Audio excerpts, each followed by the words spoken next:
Good morning.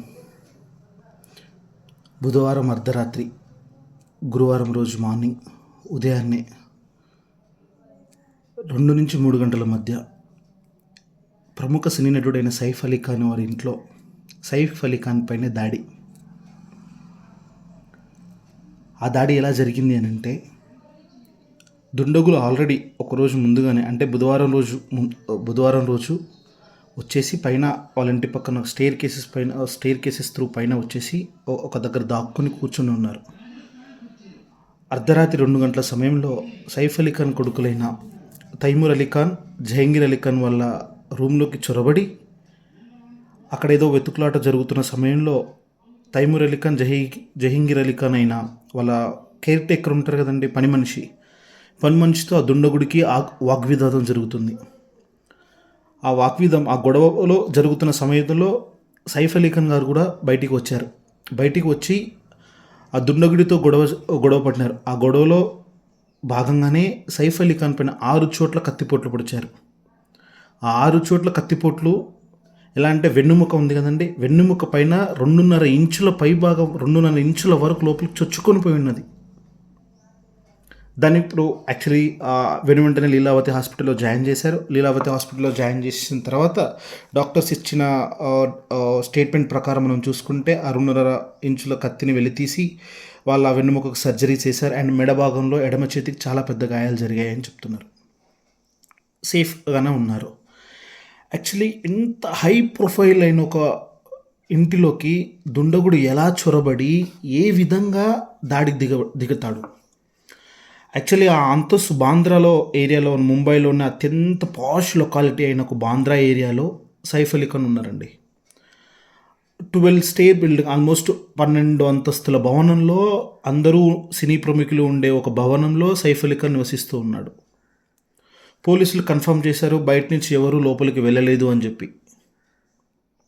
అలాంటి లోపల ఉన్నవారే ఎవరో చేశారు అని చెప్పేసి పోలీసులు అనుమానిస్తున్నారు. దుండగుడు ఫోటో కూడా రిలీజ్ చేశారు మనకు పోలీసు వాళ్ళు. ఎంత హై ప్రొఫైల్ ఉన్న దాంట్లో అంత సెక్యూరిటీ లోపం ఎలా బ్రీచ్ చేసింది? First point.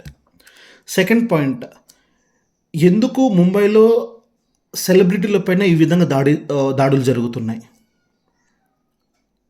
మొన్న మనం చూసాం, సల్మాన్ ఖాన్ ఇంటి ముందు దాడి జరిగింది. బాబా సిద్దిక్ గారిని హత్య చేశారు. సల్మాన్ ఖాన్ ప్రాణ స్నేహితుడు అండ్ మహారాష్ట్ర క్యాబినెట్లో ఉండేవాడు. ఇది ఒక బీజేపీ గవర్నమెంట్ లోపమా? కాదా? కాకపోతే వాళ్ళు ఏ ప్రికాషన్స్ తీసుకుంటున్నారు? ఇంతమంది సెలబ్రిటీస్ని సేవ్ చేయడం కోసం వాళ్ళు ఏం ప్రికాషన్స్ తీసుకుంటున్నారు? భారతదేశానికి ఒక వాణిజ్య రాజధాని మనకది.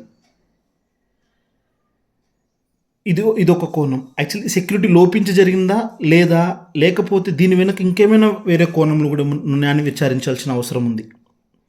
దానిలో భాగంగానే సల్మాన్ ఖాన్, సైఫ్ అలీ ఖాన్ అండ్ టబు గారు, సోనాలి బింద్రే, నీలం, ఈ 5 వ్యక్తులు కూడా మనకు కృష్ణజింక హత్య కేసులో నిందితులు. లారెన్స్ బిష్నోయ్ ఎవరైతే ఉన్నారో వీళ్ళని టార్గెట్ చేస్తూ ఉన్నారు. లారెన్స్ బిష్నోయ్ దానికి ప్రతీకార చర్యగానే సల్మాన్ ఖాన్ అండ్ బాబా సిద్దిక్ గారిని కూడా హత్య చేయడం కారణమైనది కూడా అదే ఒక రీజన్. వీటన్నిటిలో భాగంగా మనం చూసుకున్నట్లే సైఫ్ అలీ ఖాన్ పైన జరిగిన ఈ హత్య కూడా దీని ద్వారానే జరిగిందా?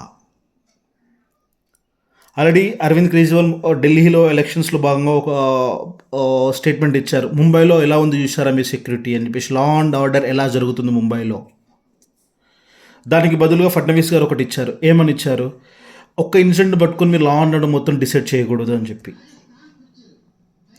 బట్ ఎంత లోపం, ఎంత సెక్యూరిటీని బ్రీచ్ చేసి ఇంతగానం అంత ఒక హై ప్రొఫైల్డ్ ఉన్న ఏరియాని ఎలా అటాక్ చేయగలిగారు వీళ్ళు? దానికి ఇవన్నీ యాక్చువల్లీ ఇప్పుడు వెతుక్కోవాల్సింది. ఇప్పటికైతే సైఫ్ అలీ ఖాన్ చాలా ప్రాణాపాయ స్థితిలోనే ఉన్నారు. సైఫ్ అలీ ఖాన్కి ఎలాంటి ఇబ్బంది లేదండి. సైఫ్ అలీ ఖాన్ చాలా సేఫెస్ట్ పొజిషన్లోనే ఉన్నారు ఈ రోజుకైతే. మనం కూడా ఏం జరగకూడదని భావించాలి ఎప్పుడైనా కూడా. కానీ ఇలాంటి ఘటనలు జరగకుండా గవర్నమెంట్ ఏ విధమైన ప్రికాషన్స్ తీసుకోగలుగుతుంది? ఫస్ట్ ఏంటంటే గవర్నమెంట్ స్టెప్స్ తీసుకొని ఇంతమంది సినీ ప్రముఖులకు చాలా ఉండాలి. వాళ్ళకున్న ప్రైవేట్ సెక్యూరిటీస్ ఉంటాయండి. వాళ్ళ ప్రైవేట్ సెక్యూరిటీస్ నైట్ టైంలో, మరి వీళ్ళకు ఇక్కడ ఇంత పెద్ద బంగ్లాలో ప్రైవేట్ సెక్యూరిటీస్ కూడా ఏమేమో తెలియట్లేదు. దుండగుడు స్టేర్ కేసులో వెళ్ళారని చెప్తున్నారు వీళ్ళు. ఒక ప్రాపర్ ఇన్వెస్టిగేషన్ చేసి నిందితులను త్వరగా పట్టుకోవాలని మనం ఆశిద్దాం.